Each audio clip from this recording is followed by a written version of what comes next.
जब तुम्हारा पक्ष लें समझ लेना अब तुम्हारे मिटने के दिन आ गए, बर्बादी के दिन आ गए। बड़े जब तुम्हारे पक्ष में जावें और तुम खुश हो जाओ, कुछ नहीं मिलने वाला तुम्हें। बहुत अपशगुन होने वाला, बहुत बुरे दिन आने वाले हैं। मैं कुछ दिन से कुछ ऐसा ही बोल रहा हूं जो आपकी धारणाओं के प्रतिकूल है। मैंने एक दिन कहा था, अपनी जिंदगी में कभी ऐसा मौका आए तो एक वरदान जरूर मांगना भगवान से कि भगवान ऐसा आशीर्वाद दो मुझे कभी बड़ों का सहारा न लेना पड़े, मैं सदा बड़ों का सहारा बन के जीऊं। प्रभु एक आशीर्वाद दो, पिता के पैर छूकर कहो पिताजी एक आशीर्वाद दो,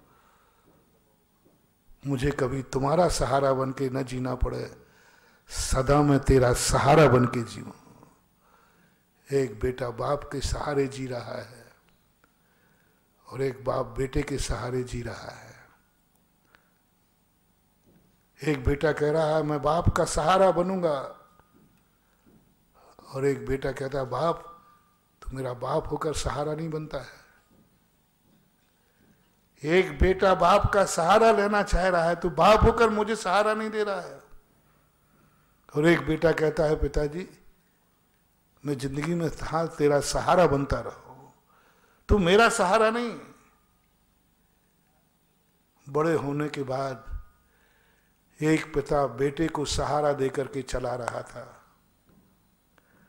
बड़ा होने के बाद एक बेटा बाप को सहारा देके चला रहा था। दोनों में प्रशंसा किसकी करो? एक बेटा बाप को हाथ पकड़ के और एक बूढ़ा बाप अपने बेटे को सहारा देकर के चला रहा था। बाप बेटे को सहारा देके चला रहा था, बेटे को। इसका अर्थ है कि बेटा इतना निकम्मा हो गया, किसी नाली में पड़ा था उसे उठा के ला रहा है, बोतल पी के पड़ा था ना। और एक बेटा पिता को सहारा दे रहा, देवता कह रहा धन्य है बेटा आज पिता का सहारा बन गया।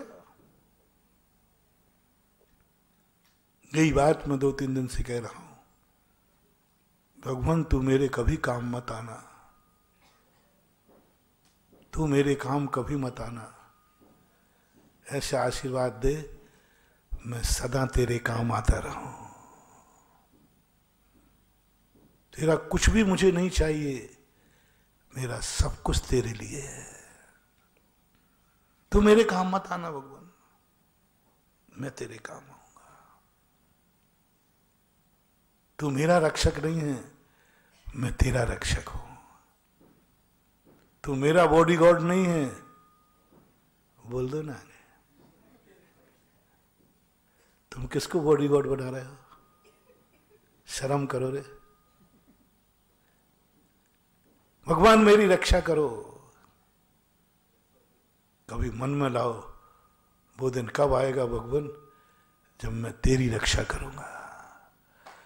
हनुमान को मैंने क्या कहा था, परसों ही कहा था ना, हनुमान इसलिए संकट मोचक नहीं थे कि भक्तों की रक्षा करते थे, हनुमान संकट मोचक इसलिए थे कि वो भगवान की रक्षा करते थे।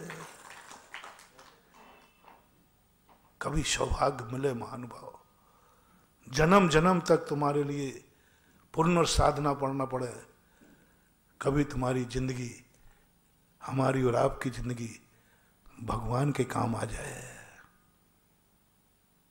बाप तो सदा बेटे के काम आया है, लेकिन बेटा बाप के काम नहीं आया। बाप की वसीयत सदा बेटों को मिलती आई है, लेकिन कभी बेटे की वसीयत बाप के नाम लिखो। हर बाप बेटों के लिए कमाता है, हर बाप बेटों के लिए कमाता है। 2 दिन पहले ही कहा था, हर व्यक्ति से पूछो क्या कर रहे हो? बाल बच्चे पाल रहा हूं। ये कितने बापों का कहना है? सब बाप लोग बताओ ना भैया, कितने लोगों का कहना है बेटे के जन्म होने के बाद हर माँ बाप का सब कुछ बेटे के लिए होता है। उसके मन में एक ही बात, अब हमारे लिए तो कुछ, अब जो कुछ भी है किसके लिए है? बेटे से सब, बेटा अब तेरे लिए तो है, मेरे लिए तो कुछ नहीं, सब तेरे लिए है। इस संसार में कितने % लोग हैं, कितने पिता हैं जो यह नहीं सोचते या उनकी ये भाषा नहीं होती है? 99% कह दो, 100% कह दो, कोई फायदा नहीं। हर पिता का एक सोच है। और मैंने कहा था यही सोच तुम्हारी नहीं है, पशुओं का भी है। कुत्ता, बिल्ली, सूकर, चीड़े, मकड़ों का भी यही सोच है। एक चिड़िए को हम देखते हैं भूखी रह करके दूर दूर जाकर कीड़े पकड़ पकड़ करके बेटे को लाती है, स्वयं नहीं खाती, स्वयं भूखी है लेकिन खाती नहीं, बच्चे को लाती है, बच्चे को खिलाती है। भक्तांबर में यहां तक कह दिया कि मां बच्चे के लिए मरने को तैयार है।